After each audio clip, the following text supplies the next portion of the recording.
Okay, 1 second.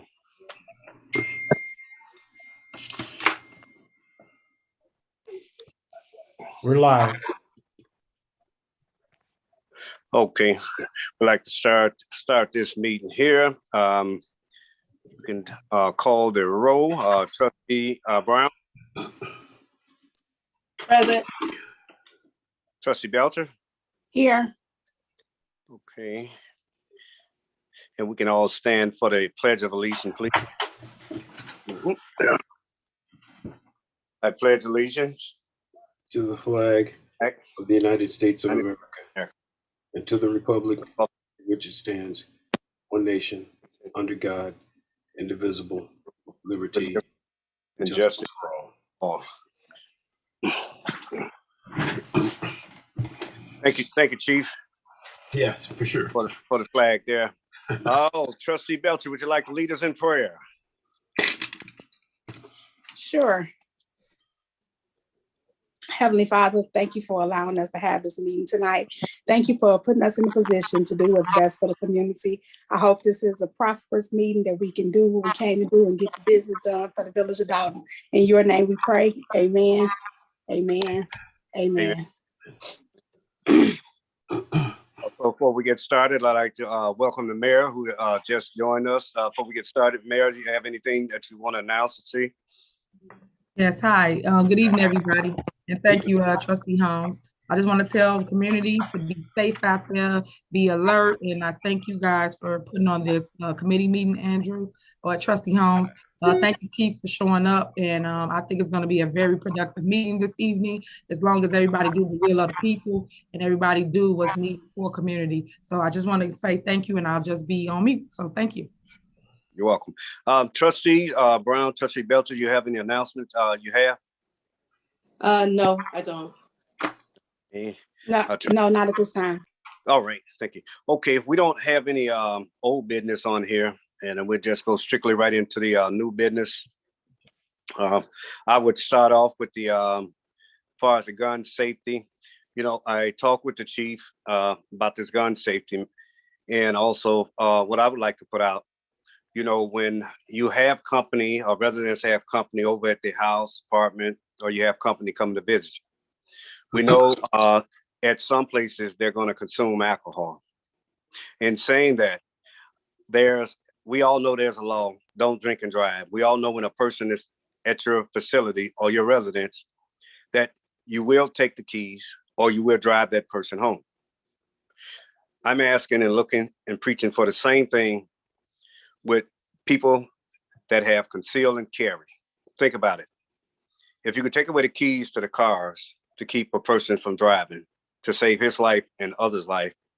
Also, at the same time, if you have a safe lock box, if you are allowing people to enter your premises with their weapons, whether they have conceal or carry or not, and you allow them in your house, you have the right to ask them to put that weapon inside of a lock box that you have and lock it, because sometimes people can consume too much alcohol, and all of a sudden you have an argument here, a disagreement there, and everyone wants to be safe.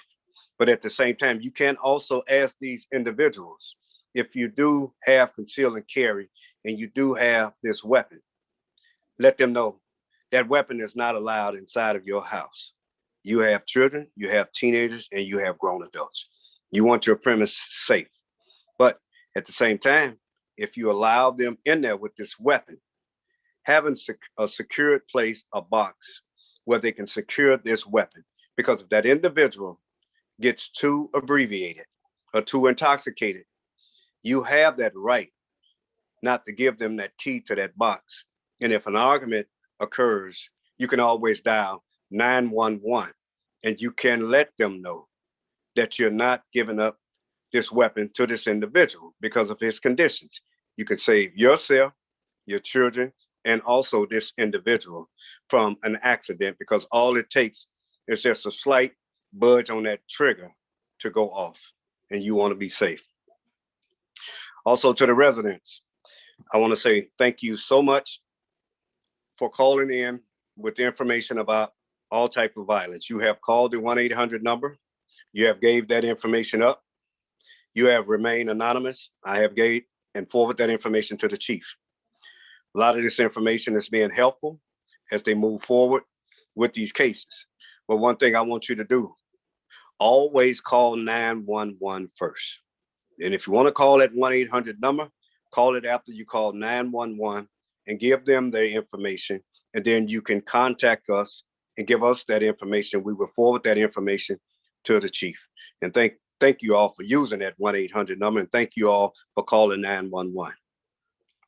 We have a few cases that we have had out here in Dolton.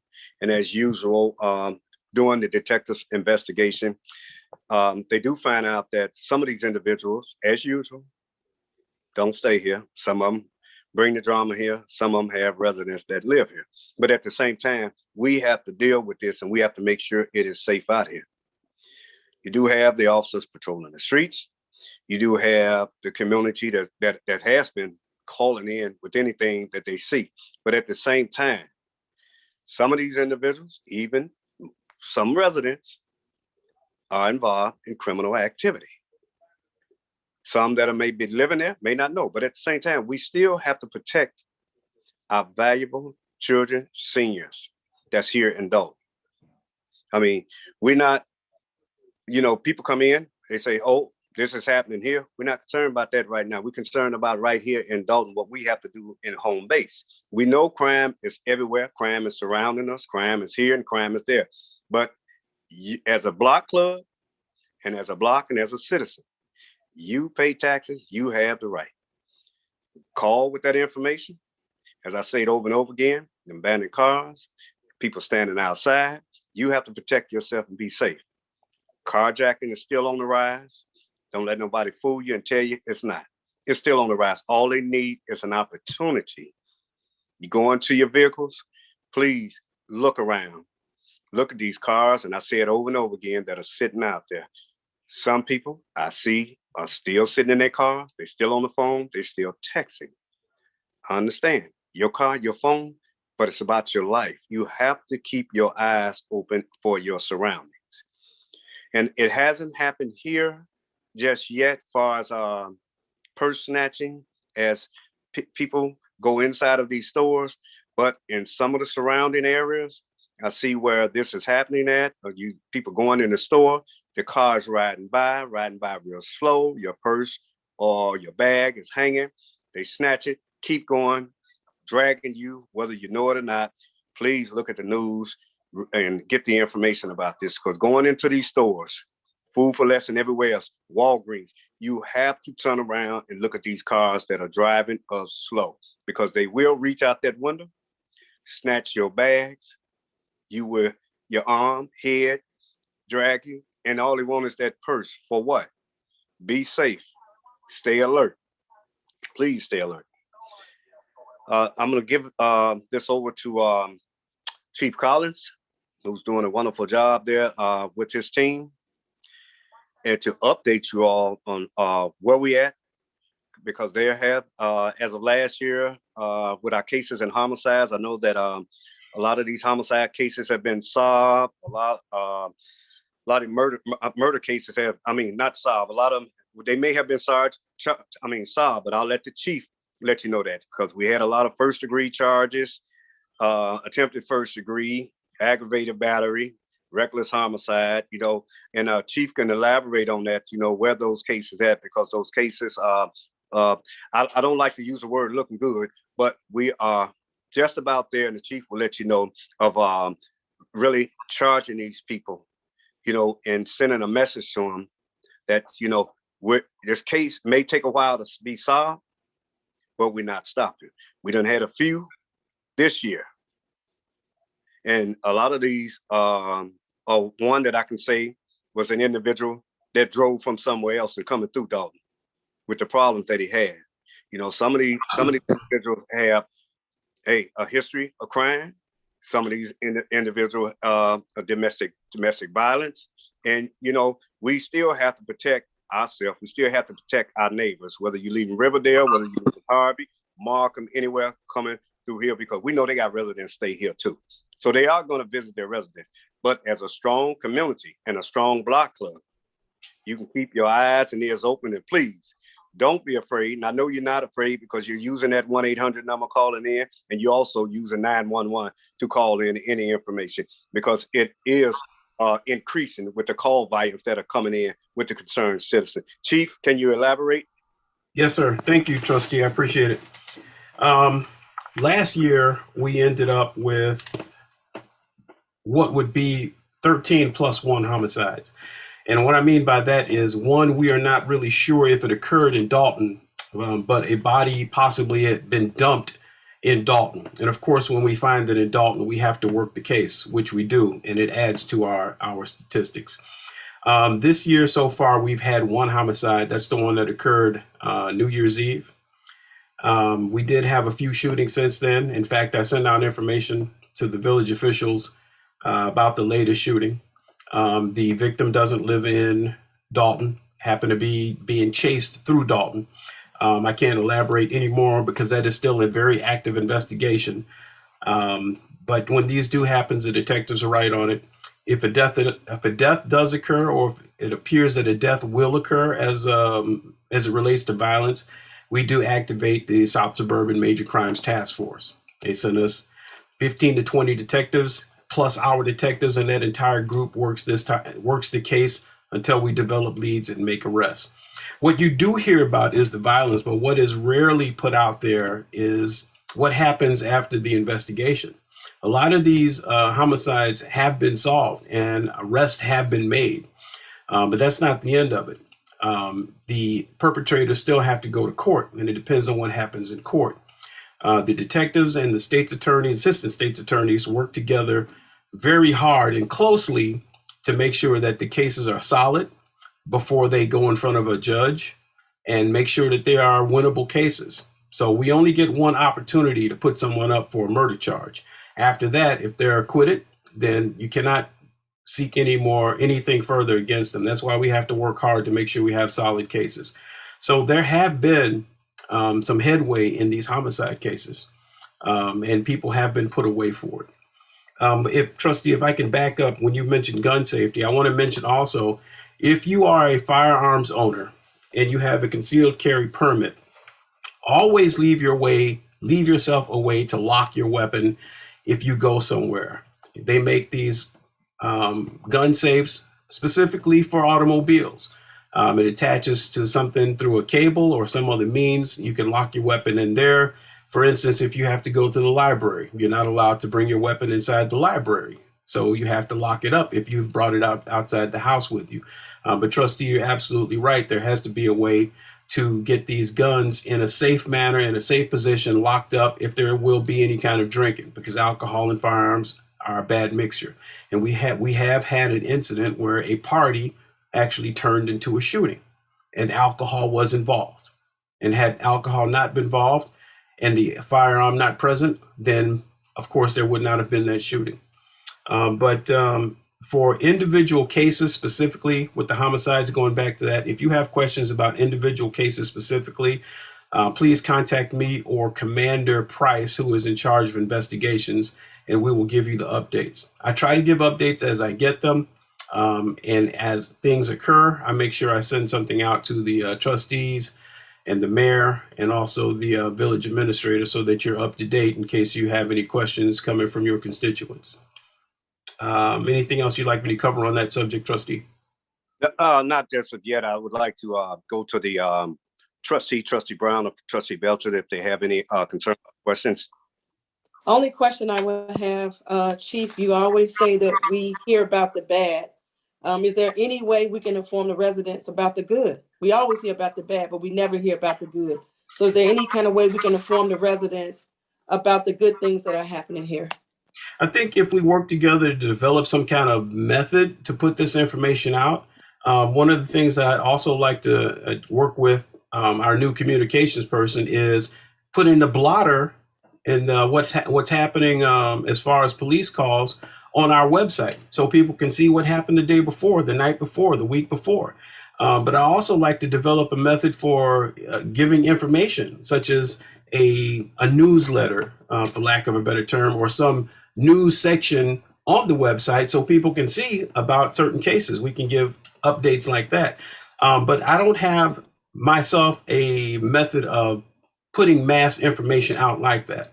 And I think it would be nice to give the residents a sense of this is what happened with this particular case so that they're not left wondering, is this perpetrator still out there terrorizing the neighborhood? Yeah, I agree. I agree. Agree with you. And also, you know, I want to try to build a court advocate team. That way, you know, when these court dates come up, they can attend these court advocates on behalf of residents. Mhm. Okay, Chief, can we go into speaking about the sign, the new sign in front of the police station? Sure, but I'm not sure if we gave Trustee Belcher an opportunity. I don't know if she had a question for that last subject matter that we covered. No, I'm good. Thank you, Chief. Okay, yes, ma'am. I'm sorry if I missed it. The police department was built, I believe, in the early 70s, sometime in the 70s. I'm not sure which year. But it is a building that has been neglected over the years. It would be nice to plan for a new department, a new building, a new facility, but that will take money and it'll take a lot of planning. But where we are right now, I would like to improve the look of the police department. A new look and feel will also motivate the officers and motivate the community instead of the same old. And outside in front of the police department is that same doghouse looking sign that says Dolton Police on it. It's slightly leaning and it hasn't been upkept, and it's been sitting out there for years and years. And I would like to go, and I would like to replace that sign with some type of digital message board so we can still say Dolton Police Department, but I would also put information on it, any type of information that we could put on it, such as, for instance, trick-or-treating hours are from such and such to such and such. Any type of information, such as like with the library. The library has a message board and they put information up. I would like us to be able to do the same, and I think it would be very helpful for people passing by the police department. They can get these messages and also see that we're trying to upkeep the property at the same time. We've started getting quotes. We have not authorized anything as of yet, but I wanted to know how much these signs would cost us if we were able to pursue it. And we've received quotes anywhere between $10,000 to between $10,000 and $25,000. Just depends on how elaborate we want this sign to be. So I want to put this information out here and see if we can garner some type of conversation about it. Yeah, I'm in agreement with it because if we have a missing person that's here in the village, I mean, they can run through there too as constituents or someone outside of Dolton pass through and just happen to look and they haven't heard about it, just happen to look up and then they have that information. Mm-hmm. Any thing from the Trustee Brown, Trustee Bessel on this? No, I just think it'd be a great idea with the This is message Trustee board. Mm-hmm. Thank you, Trustee Brown. Go ahead, Trustee Belcher. No, I was about to say, yeah, a marquee would be great. I think it's good. Is it already allocated in one of the line items, or is that something that we would be taking out of a different fund? Trustee, a lot of things that we can do with the police department, we can do out of asset forfeiture. These seized drug monies that can go to good. We don't have to tap into taxpayer dollars for things when it comes to items like that. As long as those dollars go back into improvement of police facilities or goes into training or purchase of equipment and things like that, we don't have to burden the taxpayers with this purchase. That'd be great. Yep, absolutely. Yeah, I'd say that would be great. I'm looking forward to moving it forward as an agenda item.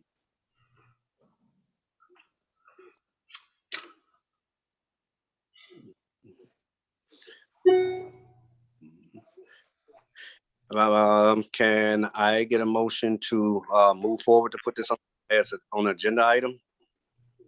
Motion. Second. All right. Thank you, trustees. Chief, we also, can you discuss the information on the fire and police commissioners' duties? Sure. I know we've been talking about it, but just like to hear from your point of view. Okay, absolutely. And first, as for the sake of the residents, and we've talked about that subject for a couple times already. I just want to make sure that the information is known what the duties of a fire and police commissioner are. A fire and police commissioner actually does not have any authority or decision-making authority in a police department or a fire department. It is simply just a commission, a body to proctor tests, eligibility tests, so that we can hire people and put them in academies, fire academy, police academy. They will arrange the testing. They will contact the testing facility. They will oversee the testing. They do not have any input as far as what test it is or the scoring of the test. They simply oversee that process. The other thing that they do is they oversee the promotional process with the same type of testing company. When it's time to seek sergeants, when it's time to seek lieutenants, which are civil service ranks, they have the duty of making sure that the test is performed. Now, one of the things that we have to make certain we do is every 2 years, we're supposed to post an eligibility list. Those are people who have tested and applied to be police officers. I'm not sure what it is with the fire department, but for police officers, that posting is supposed to remain active and up for 2 years. And before the end of those 2 years, the Fire and Police Commission should run another testing procedure. And so far we have an expired list and we really need to do another testing. So by statute, we can get that list up. And we're also, that's on the next line when I talk about that. So I'm going to keep it right there. But the commission, I just want us to see if we can come together so we can find a solution, because we really need to hire fresh people and send them to the academy, not just continue lateral. Laterals are nice because it cuts the training time in half, but it's good to get some young people in, get some fresh people in, and perhaps some Dolton residents in also, send them to the academy so they can start a career in law enforcement. Great. Any comments, Trustee Belcher, Trustee Brown? I have a comment in reference to the Police and Fire Commission. I understand that you're saying that they don't have any direct input on the police department, but as the commission, don't they participate in the hiring process, and don't they participate in, or should be participating in disciplinary process also? So yeah, you're absolutely right. So when I was saying oversee the testing procedure, yes, they should be involved in that right there. They develop the list, but as far as making decisions on who to hire and when to hire, that is not part of their duties. Their duties is to create the list for us and be involved in the hiring process like that. Now, one of the things that they should be involved in is the disciplinary process also. For instance, if we have an employee who should be up for termination, but is not a probationary employee, the employee can opt to go in front of the Fire Police Commission, or they can opt to go to arbitration. Most of the times, in my experience, what I've seen is the employee will opt for arbitration because they believe the Fire and Police Commission may be slanted towards the side of the village because they were appointed by a village official.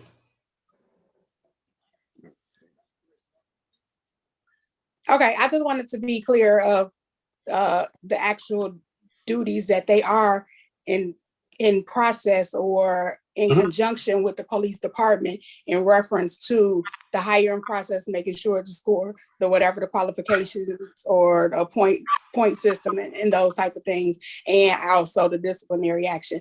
My concern, and this is just my concern, is that we don't want to get a commission, and because we've had a commission before under your leadership and other leaderships, and the commission they held tests, but didn't actively do all of the duties that a police and fire commission should be doing. So if we want to do it, we want to make sure that we're doing it by the law and making sure that it is done in the proper way. That's just coming from me. That's all. Thank you.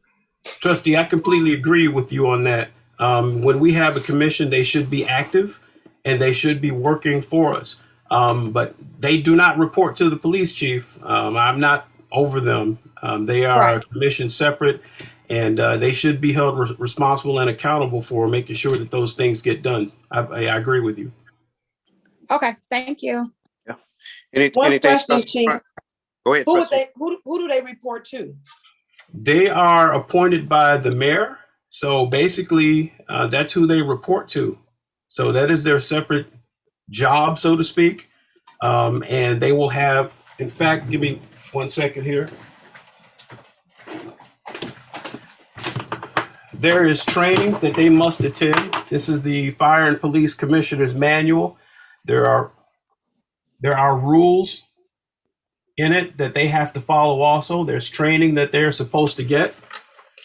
And they're supposed to know these manuals front and back, inside and out. And there is an association that they should belong to so that they can stay current on what's supposed to be done. So it's not just a commission where people sit and just kick their heels up. They have to do work. They have to do work. Okay. Yeah, very good. Thank you for that, Chief. Chief, you go right into. Can I ask one other question? Oh, go ahead. Go ahead, Trustee. Are they also in conjunction, or do they have any type of dealings with the contracts? No. The police contract?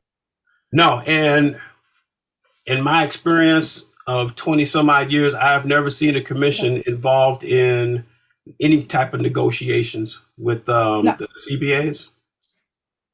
Not negotiations, in reference to the policy of the contracts. Like they need to be knowledgeable of what's in the contract. So if it comes like to disciplinary action or higher, absolutely.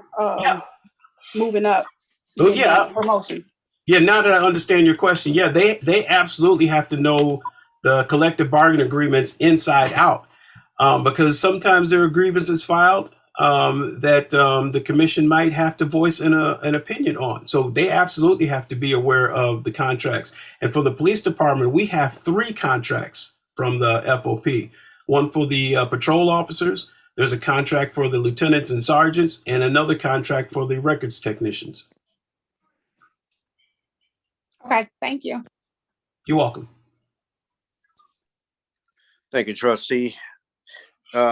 Chief, let's elaborate on their intended retirement of some of the sergeants. Okay.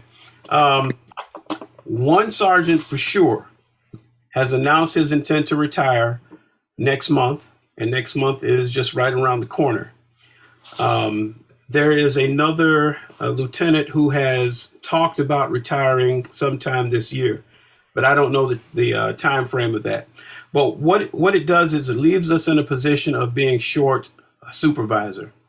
And what happens in that case is if a shift is short, another supervisor has to fill that slot on overtime.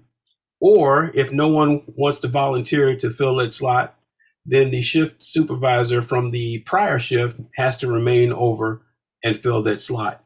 Currently, we are short 2 sergeants.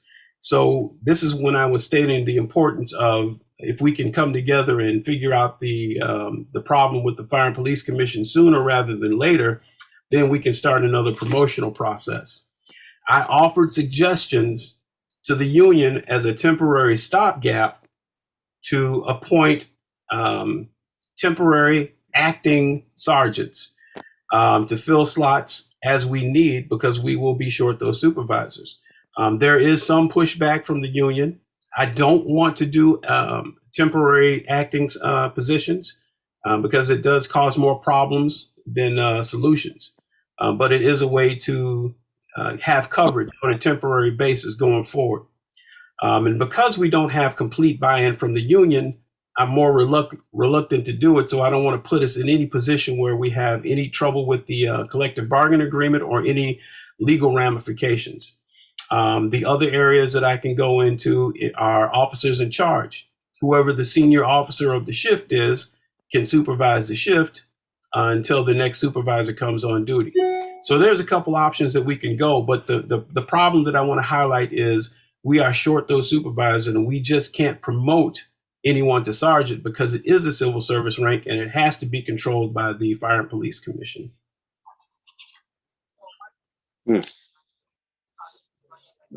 Okay. Anything from the trustees on this? No, I don't have anything. No. Okay. All right. Okay, Chief. The last item, I'd like to talk about this last item because I think, I like to push this to the full board and moving forward with it because it's dealing with some of the ticket logs, that revenue that we need to collect. And if you can elaborate on that. Yes, sir. Sure. I wanted to bring this back to the table again, just so we can just readdress it so that we just don't have a complete washout of it. There are quite a few outstanding debts out there as it pertains to parking citations. And the one way we can collect on that debt is we're still trying to develop the amnesty program. But what has to take place after the amnesty program are the consequences. There wouldn't be any incentive to clear that debt through an amnesty program if there are no consequences afterwards. For instance, we already have in our ordinances, the Immobilization Ordinance, where we can boot a car if they are on the boot list. And the boot lists are for 3 or more unpaid parking tickets. So we already have the ordinance in place. But the one thing I wanted to put across is the boots are so burdensome. They are so heavy and clunky. Officers get injured trying to put them on. And the one thing about the boot is the officer has to be on the ground putting that boot on. And I don't want to put any officer's life in jeopardy because he or she will have to have a backup to watch their back while they're putting his boot on for 10 or 15 minutes. And if an officer sees a car, grabs a boot and tries to put it on and they're by themselves, they are in a dangerous situation with their back turned and they're on the ground. That is why I introduced the barnacle to the village board. It is quick, it is 2 minutes to apply, and it is easy. That's the reason that I wanted to move us away from the boots and move us to the barnacle. So I just wanted to bring that back to the table so we can just take a second look at it and just not be completely done with it. Oh, and the other part is we have had a private vendor offer to sponsor part of this program. They will cover some of the costs of what the leasing fees are.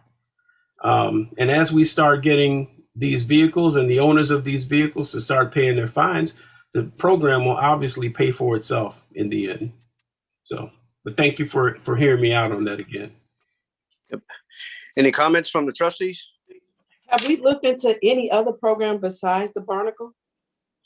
The only other vehicle immobilization would be either that device or another type of boot. And all these boots, the boots or the Denver boot, which is the original one, or the other clamp boots, it's the same type of thing. It's heavy, it's cumbersome, it takes up a lot of space in these vehicles. They bounce around and damage the vehicles. And officers are in an unviable situation when they're on the ground trying to put these devices on. And if they get injured, then obviously they're no longer available to work. Thank you. Trustee Belcher? No, I don't have any comments at this time. Okay.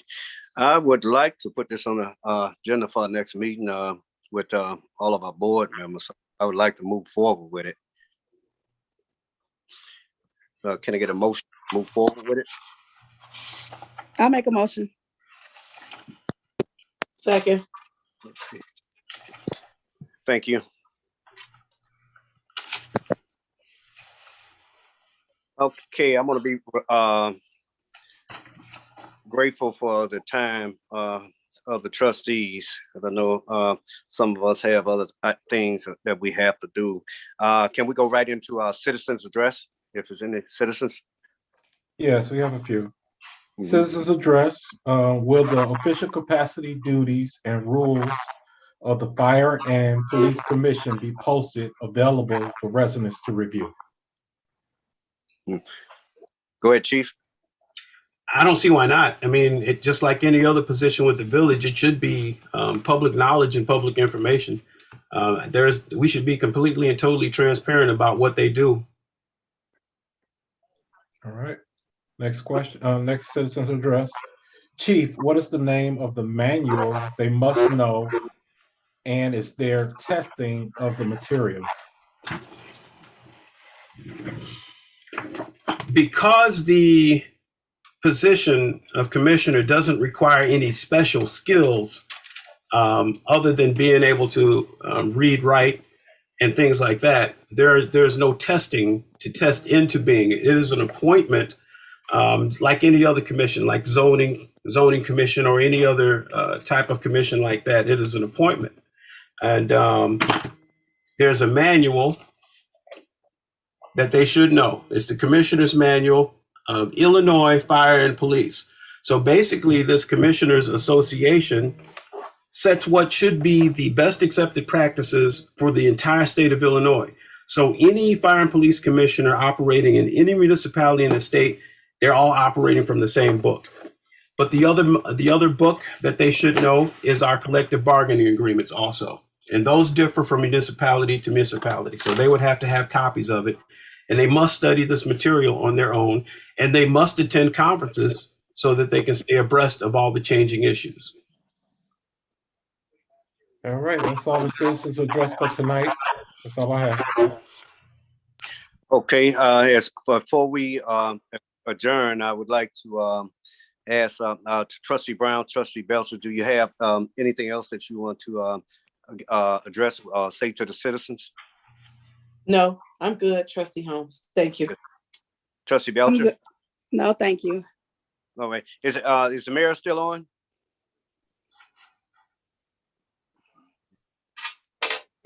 I know, is the mayor still on?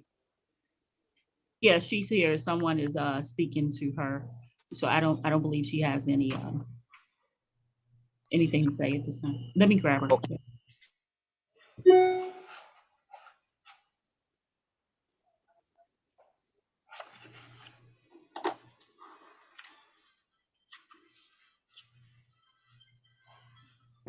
Mayor's here. Hello. Mayor, before we adjourn, do you have any statements, anything that you like to put out to the constituents? Okay, yes, I did.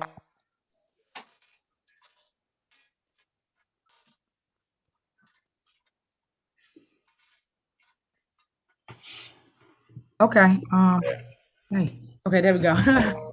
Yeah, still working, guys. I just want to say thank everybody for joining us this evening. I want to give kudos to Chief, and please keep him and his family lifted in your prayers. A lot of us go through a lot of things, and we still show a united front. So I just want you guys to know that people do go through things. But thank you, Chief, for coming on and putting aside some time to take care of the business of the village. Thank you, Trustee Holmes, for always being an advocate for a public servant and making sure that the residents have what they need. Let me know what's needed to go forward to place things on the next agenda for a vote. And you do know that you have my full support as it relates to getting that police department in order. So thank you again. Welcome. Thank you, Mayor. Before we adjourn, I'd just like to thank the residents again for using 911 and also using that 1-800 number. Like I say, I know I'm everywhere, but crime is everywhere. But we must take care of home base here, and we have been taking care of home base here. I'd like to thank the Trustee Brown, Trustee Belcher, and the rest of the trustees that have been working to do what they got to do to keep this village safe. Thank the mayor for spearheading everything that she has to do to keep this village safe. But we have to all work and collaborate it together and just make it safe. But the eyes and ears of the police department belongs to the residents. Because if you see it, tell it. If you see it, tell it. Take my hats off to the detectives and the police department here that are in Dolton and the fire department, because they see things along the way and they address it. They run into that action. And when some of us are resting at home, they're out here running and racing to these crime scenes. And it's very difficult and disturbing to get to that crime scene and that's somebody's baby. I don't care how old that person is. And that projectile hits that body and that body is laying down. It takes a toll on our officers. It takes a toll on the detectives and the paramedics. We know that family is hurting because they're hurting concerning whether their loved one is going to live. But when that detectives and our police officers get on that crime scene and they're there and that person is fighting for his or her life, it takes a toll on our police department. They're human. Then they got to go home with this. Then they got to come back. And if they're addressing the same thing the next day with another shooting, it takes a toll on their body. Our nurses, our doctors, the same thing. But the pain that they're suffering is a different pain than the pain we suffering as a mother and a father, knowing that that's our loved one that's out there. Let's put a stop to it on our blocks, work block by block. If you see it, tell it. You got that house, you got that activity going on that block, then just make that call. 911. Let's be safe. Let's be productive. Let's love each other. There's so much hatred in this world. Let's love each other and just go from there and work together under one umbrella. Thank you, Mayor. Thank you, trustees. Thank you, Chief. God bless you. May I have a motion to adjourn? Motion to adjourn this evening's policing meeting. Second. All right. Thank you. Thank you, trustees. I want to be mindful of your time. Thank you, Mayor and Chief. It's 5:51. You all have a good evening. Thank you all. You got to call a roll. Oh yeah, you know what? Call a So roll. much, got so much on my mind. Yeah, it's okay. May I call Trustee Brown? I'm good. Trustee Belcher?